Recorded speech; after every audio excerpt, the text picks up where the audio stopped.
My name is Joshua Klaris. I am the resident principal of the United States Department of Education. The Secretary of Education, Arnie Duncan, is taking a back-to-school bus tour, 2013. The purpose of it is pretty simple. It's twofold. It's to really kind of be clear and making sure that people understand the priorities and initiatives that are supported by the Department of Education.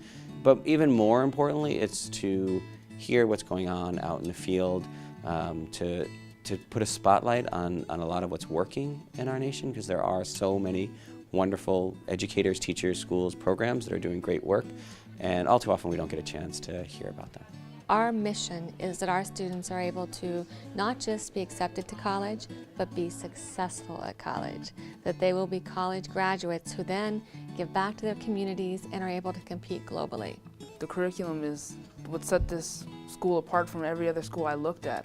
I looked at several different schools because I wanted to get the best possible education that I could get, and this fit the bill. Getting this confidence in yourself and your abilities. Here at ASU Prep, I mean, it's so clearly working. Students are, to say that they're engaged is an understatement, but they're enjoying learning. Students are engaged, they have ownership, they're responsible. And remember, we don't have a selective admissions process. So we're not just taking those honors students to come into these classes. Students who have special needs are also involved in our classrooms. I think that ASU Prep is a part of a large movement that's going on. It's the charter school movement in general, where educators have been given the autonomy to start schools that are direct response to the needs of their communities. It's such an honor for him to come to our school.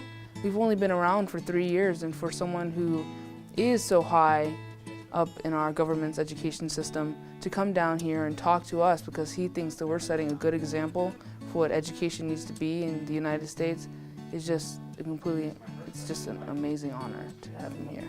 All right, it's going to sound a little corny, but seeing that kind of spark in their eyes, I mean, these are people, young people who aren't putting on a show, right? So these are real people, real students who are speaking from the heart. I look forward to coming back in 10, 15, 20 years and hearing from alumni from the school and knowing that it continues on. I came for that feeling of pride and community that I only see at the school.